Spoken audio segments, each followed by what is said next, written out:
Hey, welcome back. So I am really excited about this video. It means so much to me because it is such a sacred journey that I'm on. And I also just feel like I'm not the only one going through this. You know, as a mom, maturing in my spirituality and just getting closer to my creator, to God, and trying to balance motherhood. I just know that there are others out there like me who are just trying to find the balance, trying to figure it out. There were so many people that I looked up to, my friends and like people just around me that I feel like God kind of put around me in order for me to eventually get on this journey. I've always been a believer in God and things like that, but I've never truly took the plunge to go after it myself, if that makes sense. Like really get on this journey, get on this path and find my way. And so I really want to share this with you all because it's all about being real. We are just in a world of influencers and all the things, and let's put some real stuff out here that people really truly need, that they can truly use, instead of all this, the constant ads and all that. Okay, so first things first, as I said, I've always been a believer in God. I've always known that there was something bigger and greater than me. And I truly look back and I had to have known that something was out there covering me because of all the things that I've been through, and just being carried to where I am now.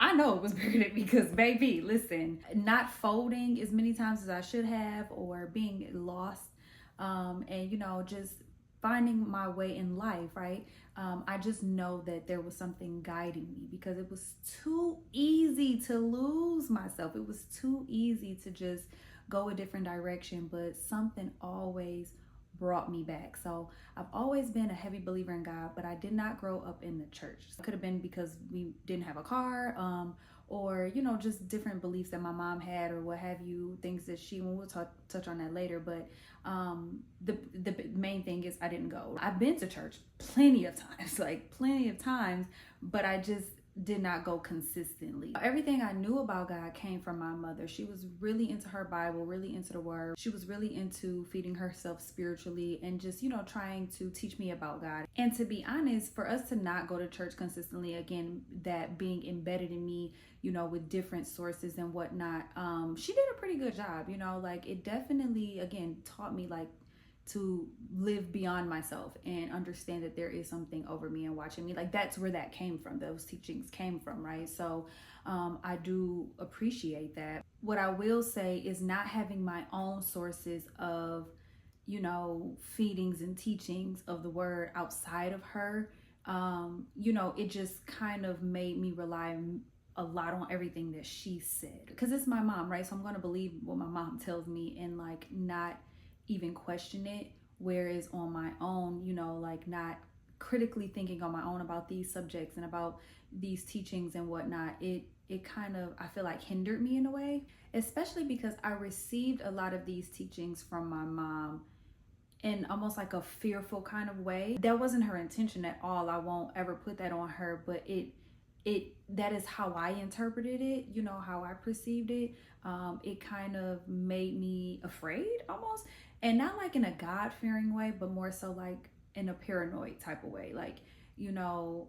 I was taught to stay away from things and guard yourself, but not understanding that I was strong with God and that I didn't have to worry about these things, because as long as I had God, I would be okay.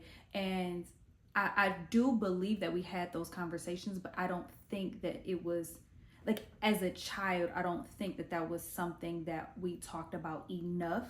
It was more so just stay away from this, don't do that, stay away from that, And I appreciate her to this day because she did the best she could with what she had, okay? So shout out to you, baby, okay? But the biggest thing is that it kind of built a lot of anxiety around going to church and worrying about false prophets and being connected to certain people and things of that nature. And so even when I became of age to go to church myself, it was just kind of always that fear or anxiety surrounding it. I've always side-eyed certain things in certain churches, especially big churches, because I'm like, how you making all that money? You know what I'm saying? Even outside of my teachings and things like that, we all kind of have like these like understandings of like, yeah, we know what some of these churches be doing. And so like for me, it was just kind of like side eyeing a lot of these churches because of the things that I've been taught, but then also just knowing it through, you know, society, what can happen or what has happened, right? So that's been a difficult one for me. Now, what I will say though is I do truly feel like God was keeping a space for me or making space for me to be on this journey at some point. God always knew I was coming. When I tell you, there's always been people around me who have been into church or like just always been truly genuinely like on that path, and it's always kept me interested in like keeping that in my mind of like, okay, I need to be on this path too, or I really need to like put forth the effort into like really getting to know God, you know.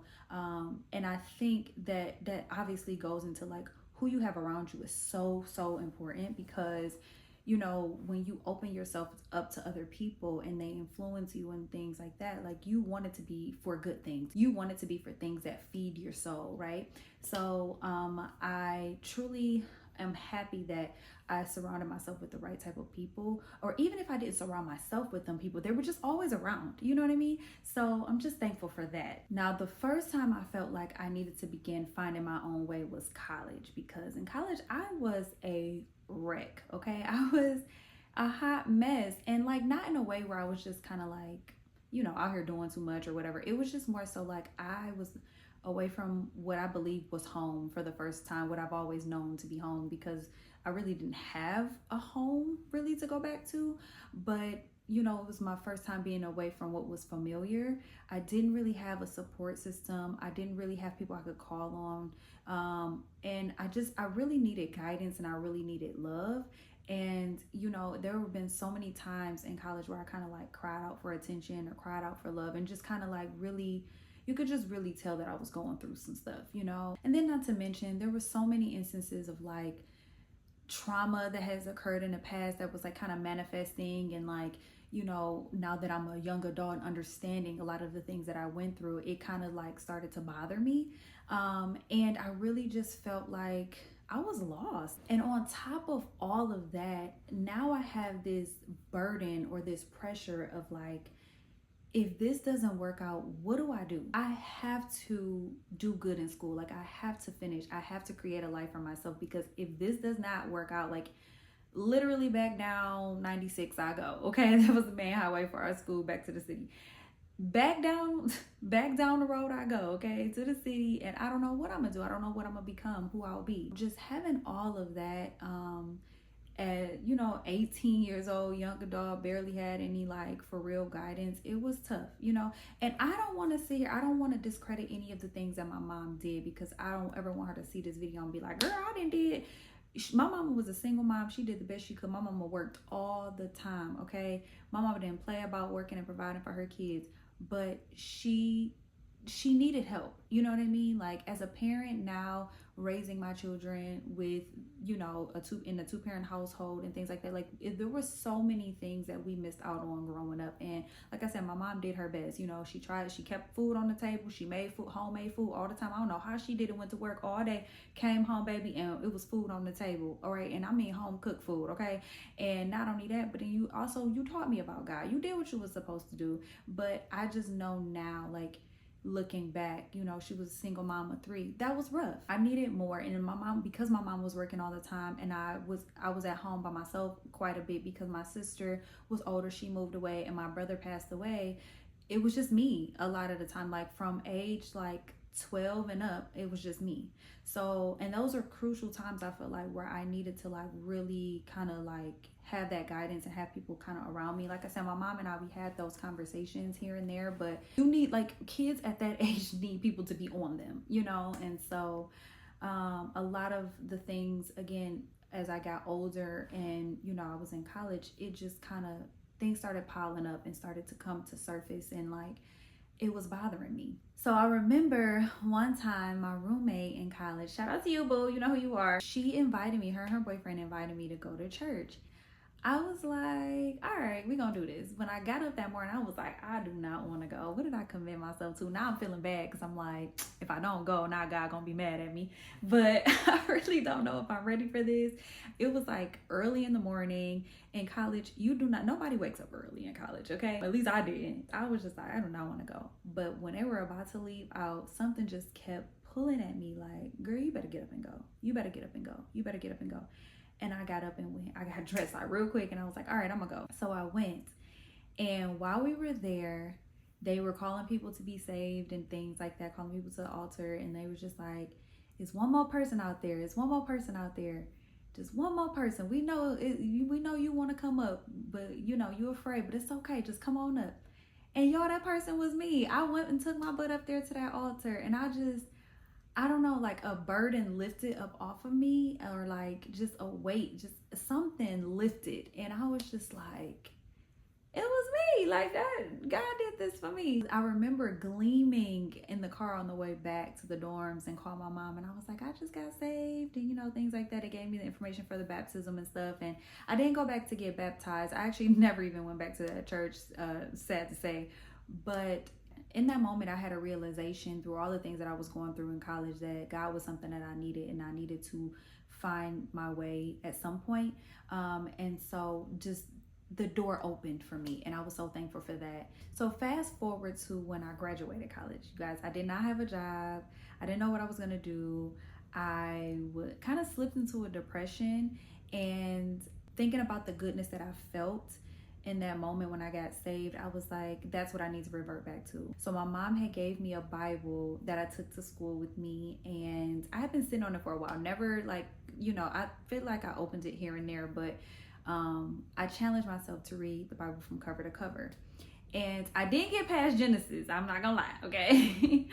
But I don't even think I got through the whole book of Genesis, honestly. But the fact that I knew to rely on that was like, okay, this is like, I would not let myself fall, right? And I think I honestly ended up getting a job, and like things kind of just happened for me, and I kind of like veered off the path, which is not good, I understand. But again, I just knew what to lean on, and I just felt like we were at a start. Like, we had a start, right? You know what I mean? So since then, I have over the years like began thinking more about my faith, thinking more about God, and getting closer to God, and like learning the story of Jesus and things like that, and just really trying to open my minds up. And I've questioned things, and I've yearned for answers, and kind of been flustered and like lost, and like trying to figure things out when it comes to faith and spirituality and things like that. Earlier this year, actually, I decided again to challenge myself to read the Bible from cover to cover. And it was so random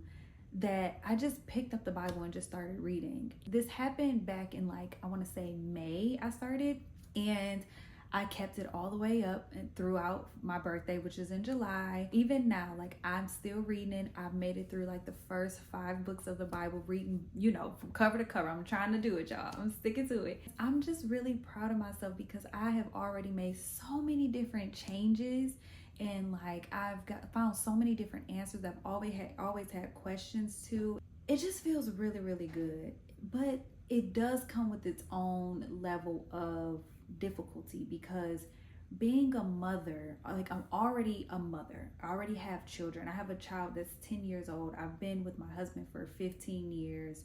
Now I'm changing the dynamic, and it's difficult because though I want my family to do these things with me, I can't force them. I have to find a way to guide them. Now my husband, he did grow up in the church more than I did.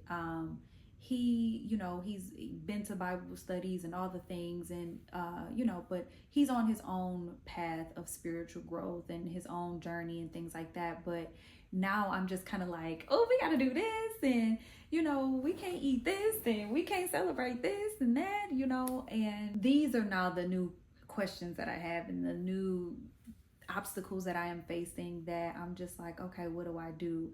And although it is something that I need to figure out and navigate, it's just such a beautiful journey so far. Though it is some of these instances where it feels like I'm kind of getting pushed back, or I'm kind of having a hard time. It's just like eventually I'll look back and be like, remember we did, like, you know, now look how far we come. Like, it's just like I'm looking at it with new eyes, knowing like this is a new journey, this is something different, and it's growing, right? And I can stay positive and thankful already because I know that it's gonna lead me somewhere good, you know. And so yeah, like it's just, I'm just happy. I'm proud of myself. And you know, now we're looking into maybe going to church soon. And I have so many friends that have invited me to church. And again, just having those people around. One of my best friends actually has invited us to church recently. And she was just like, I'm sorry I keep asking. I hope it doesn't bother you. But like, you know, I just really want y'all to come to church. And, you know, and I felt like in that moment, like I had never told anybody before why I didn't want to go to church. I would just kind of make excuses to people and like tell them like, oh, I can't because of this or whatever, right? But really it was because of the anxiety that I have around church and like things like that. And so I finally told her like, no, I'm so thankful that you invite us and you are consistent with it, because I just know that God is speaking through you. Like whenever you feel that you need to extend that invitation, please do, because that's just a reminder from God to like, you know, let me know like, you know, it's, come on, whenever you're ready, it's time. So I explained that to her about my anxiety, and I told her that piece about, you know, just keeping the reminder. And, you know, she was very understanding, and it just made me so thankful to have someone like her around. I did tell her like, y'all church ain't gonna be doing that whole newcomers please stand up, because baby, I'm not doing that. I'm not doing that. She was just like, no, like, no, you do have to stop at the front desk, you know, if you want. You don't have to, but they give you a little gift and things like that as a welcome. I was like, okay, because baby, y'all not about to have my whole family on, me and my 4 kids, me, my husband, my 4 kids on spotlight. Okay, I'm not trying to do all that. I ain't ready for that type of pressure. I'm gonna keep you guys updated about that for sure. But before I go, I do want to show you guys. This is the first Bible that I purchased for myself. It's the first Bible that I invested in for myself to read. I have a study Bible, and I told you the Bible that my mom gave me, but this was the first one that I was like, I want that, and I'm gonna get it for myself. So this is such a pretty Bible. I love it. It has beautiful wording on the back. It's a scripture, actually, Matthew 11:28. And she's got labels, and I got my little book light because I'll be playing, okay? I don't care what time it is, baby. If I'm up, I'm reading it, period. I have to show you guys my Bible collection and tools so far that I have. I got my labels, I got my highlighters, I told you my book light, my study Bible, my other Bible, and some other things that I'll be getting. So maybe I'll do a video on that, but so far I'm happy. So if you guys are interested in this Bible, I'll link it in the description. And as you can hear, I have to go. I'll see y'all in the next video.